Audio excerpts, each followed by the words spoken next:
les sanglots longs des violons de l'automne blessent mon cœur d'une langueur monotone.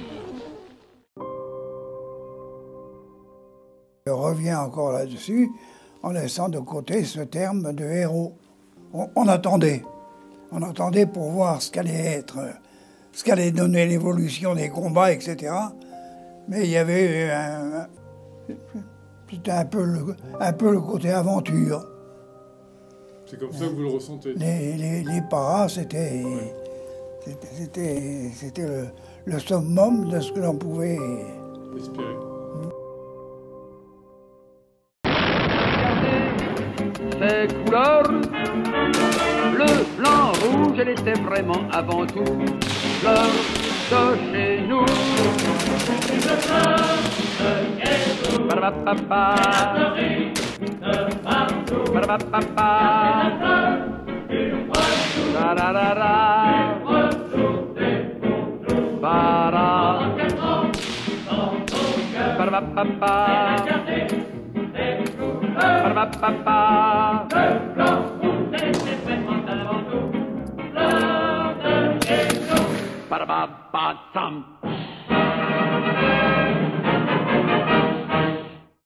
Salut à tous et bienvenue pour cette nouvelle vidéo, aujourd'hui consacrée à un sujet un petit peu spécial. Alors pour le coup ça c'est un vrai vlog, parce qu'à la différence de tous les autres où en fait on reste quand même autour du domaine des armes, de la technique, etc.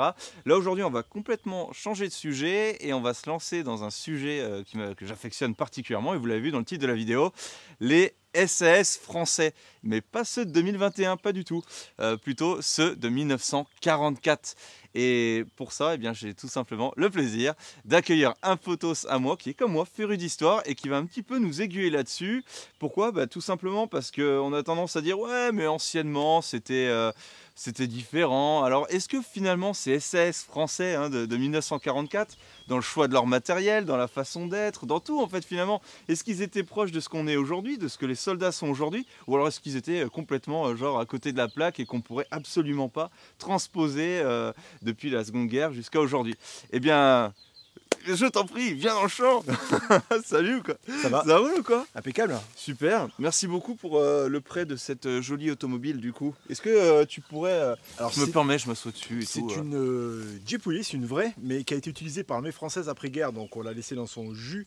Elle a du camouflage 3 couleurs, tu devrais pas boire dedans parce que ça c'est vraiment d'époque. Ouais, j'ai bien senti au moment où je faisais ma connerie qu'il y avait un... Donc c'est pas une Jeep SAS, on pourra peut-être en parler dans une autre vidéo des Jeep SAS. Ouais. Mais on est allé faire un petit tour aujourd'hui avec. Ouais, tout à fait. Et je t'ai ramené plein de matos d'époque. On va pouvoir le regarder en détail. Et alors du coup là, vous allez assister au meilleur montage que j'ai pu faire depuis le début de cette chaîne vidéo. Est-ce que tu es prêt à faire le fameux clic de, tu sais, toutes les youtubeuses? Tu sais, comme ça, et puis ça se transforme et tout. 1, 2... Wow! Oh putain! Alors là, si c'est pas la classe... alors petit détail, parce que je pense que les militaires qui me regardent ils vont dire oh, regarde comment il met son béret, etc. Moi je vous invite vraiment à regarder les images d'archives, et pour ça, franchement, super bouquin, excellent et super bien illustré. Voilà, moi je vous invite à aller regarder. Il y a une ou deux photos là-dedans. Là j'en ai une notamment. Je la trouve vraiment, mais c'est une des plus belles finalement. Tac, c'est un petit peu la Bible sur la SAS. Ils ont regroupé toutes les photos d'époque. Il y a des textes qui sont très bien fournis et on s'est beaucoup appuyé sur les photos d'époque justement. Oh là là, celle-ci. Ça c'est la photo légendaire. David Sterling. Enfin, c'est magique. Alors, en préface, lieutenant-colonel Achille Müller, qui est un des derniers vétérans SAS. Nous ne sommes surtout pas des héros. Nous sommes simplement des gens qui avons fait notre devoir. Que nous étions les derniers à partir, puisque nous étions la cavalerie. Curieusement, lorsque j'ai touché le sol, j'ai sauté de ma Jeep et j'ai embrassé la terre de France. C'était un bonheur, mais alors indescriptible, de revenir dans ce pays qui avait été conquis par l'Allemagne, surtout moi qui avais été moi-même allemand contre mon gré et qui ai réussi à échapper à cette Allemagne nazie pour traverser la France, l'Espagne et arriver jusqu'en Angleterre sans me faire prendre. On peut peut-être parler des origines des SAS sans rentrer très dans tous les détails parce que c'est assez long, mais il faut savoir qu'en fait sur les régiments SAS, ils étaient la moitié composés d'anglais, l'autre moitié composée de français et un peu plus tard aussi de belges, mais les français étaient quasiment la moitié des effectifs. Là aujourd'hui on va parler un petit peu de la bataille de France, en fait la libération en 1944, c'est plutôt la tenue. Il y a très peu de gens qui savent que des parachutistes français ont sauté sur la Bretagne le 5 juin et ont combattu dans la Loire, dans la région de Lyon. Il y a eu de nombreuses batailles, des faits d'armes héroïques et ils ont terminé la guerre même en sautant sur la Hollande. Ok. Je te propose qu'on discute un petit peu. Les chaussures, donc c'est un petit peu les Doc Martens, tu me disais, c'est ça? C'est ça, en fait, c'est les brodequins anglais. Il y a des versions en fait avec des semelles en cuir, avec des clous. Et des versions aussi avec des semelles dites crêpes, c'est des semelles en sorte de caoutchouc qui étaient un petit peu pour les commandos, c'était un peu plus silencieux. Ok, bon là je pense qu'aujourd'hui le point est remporté quand même par la technologie aujourd'hui, voire même les matières synthétiques, l'évacuation de la transpiration, etc. Parce que le fameux brodequin de marche à jambes attenantes, et là si on prend vraiment l'armée française, c'est une technologie qui est très intéressante, figurez-vous, parce que de moins 50 à plus 50, c'est la même chaussure dont était doté le militaire français, et elle avait cette fameuse particularité, c'était que lorsque l'eau rentrait à l'intérieur, elle ne sortait plus. Bon voilà, vous avez compris, c'est de l'humour, il n'y a pas de souci. Les guêtres, allez, un partout, parce que les guêtres utilisés à l'époque, après c'était très à la mode en France, aujourd'hui on en voit un petit peu moins, ça évite la flotte de rentrer, les bébêtes, la poussière, ça évite d'avoir le caillou dans la chaussure, donc ça plutôt pas mal, très bonne qualité, elle bouge pas, voilà. Ensuite, le battle dress. Le battle dress, celui que je tiens là. C'est ça, donc battle dress, c'est l'uniforme de l'armée britannique. Les soldats donc, français, des SAS français, étaient habillés à la britannique. Magnifique. Habillés à la britannique, armés à l'américaine. On a donc un battle dress donc, qui est composé d'un pantalon et d'une chemise. Le pantalon un peu spécifique, c'est un pantalon pour les parachutistes britanniques avec des poches supplémentaires. Je te laisse découvrir. Eh ben, en fait, déjà, il y a la texture qui est en laine. Et en fait, on dirait, putain, parce qu'il fait chaud, hein, il doit faire pas loin de 30 degrés. Oh, on va crever de chaud là-dedans. Bah, figurez-vous que la laine fait son grand retour, en fait, hein, parce qu'aujourd'hui, on s'en sert même pour les shorts de bain, donc il fait du surf. Et donc, du coup, ils ont une nouvelle technologie à base de laine et ça remplace même finalement les matières synthétiques. On les voit également dans les chaussures et qu'on peut même porter l'été, c'est en laine également. Donc la laine, finalement, ça a souvent été genre mis de côté, ah non, surtout pas l'été. Ben, détromperez-vous, a fait son grand retour. Pour le pantalon juste ici, qu'est-ce qu'on va retrouver? Ben, finalement, hop, je vous mets juste de côté le petit couteau jusqu'ici. Mais d'abord, hop, poche médic, figurez-vous. C'est ça qui est fabuleux. Alors là, c'est un partout entre aujourd'hui et hier. Alors, effectivement, c'est pas tout à fait même matériel médic, mais bon, matériel médic quand même. Dans une poche dédiée, j'ai envie de dire, on est bon. Ensuite ici, sur la partie avant, une poche cargo renforcée avec du cuir de chèvre à l'intérieur. Voilà. Et dedans, tu peux mettre du matos, des chargeurs complémentaires ou une carte d'évasion. Une carte d'évasion. Donc du coup, on va pas parler encore de GPS, mais en tout cas, on a une carte. Il y aura la boussole, vous le verrez tout à l'heure dans le ceinturon. En tout cas, voilà. Là, elle est en tissu. Si elle est on en met de l'eau tissu. dessus, on va pouvoir continuer à regarder. Voilà. Donc vous voyez, dans l'idée, encore une fois, quand même pas mal. Et enfin, hop, juste ici, je vous en parlais. Ici, ça fait office de ceinture également. On va trouver également le couteau réglementaire de l'armée britannique avec un poinçon et deux lames qui est utilitaire en fait. Voilà, utilitaire. C'est pas le couteau de combat, mais c'est le couteau de campagne. Ça marche très bien. Voilà, et rien à dire. Donc aujourd'hui, un couteau de campagne, un partout, j'ai presque envie de dire, parce que on peut utiliser le couteau qu'on veut. Ils en avaient également à l'époque. Je vais faire un petit truc. Hop, je vais retirer ceci. Et je vais vous laisser admirer quand même, parce que là, on n'est pas encore dans la tenue de combat, hein, c'est ce que tu me précisais.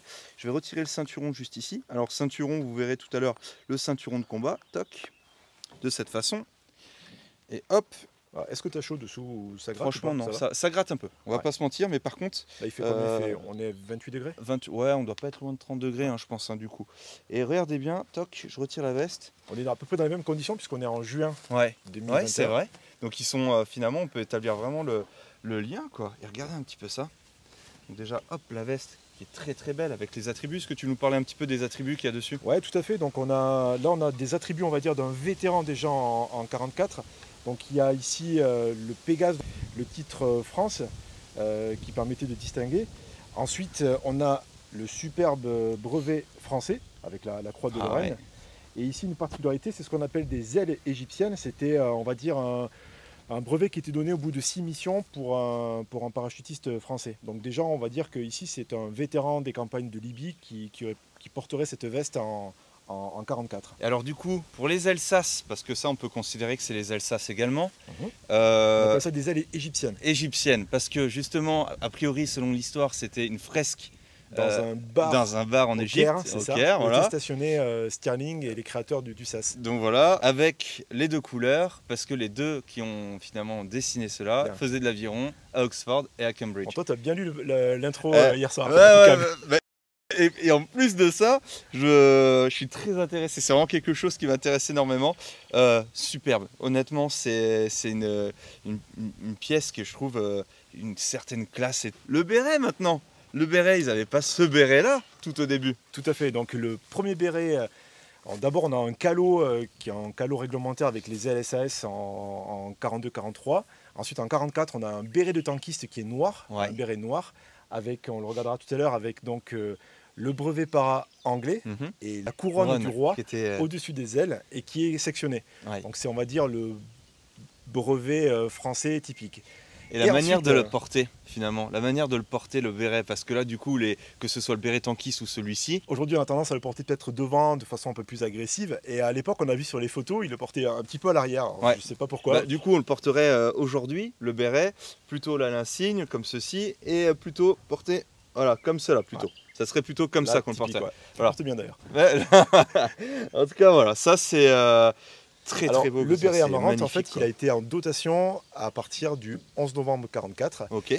Les troupes françaises, enfin les SAS français ont défilé sur les Champs-Élysées le 11 novembre. Ouais. Et il y a eu donc la remise du béret amarante qui est aujourd'hui en dotation chez les SAS. C'est le d'aujourd'hui. HS d'aujourd'hui. Tout à fait. Voilà. Donc, Elle te plaît magnifique. cette chemise? Franchement, elle est super classe.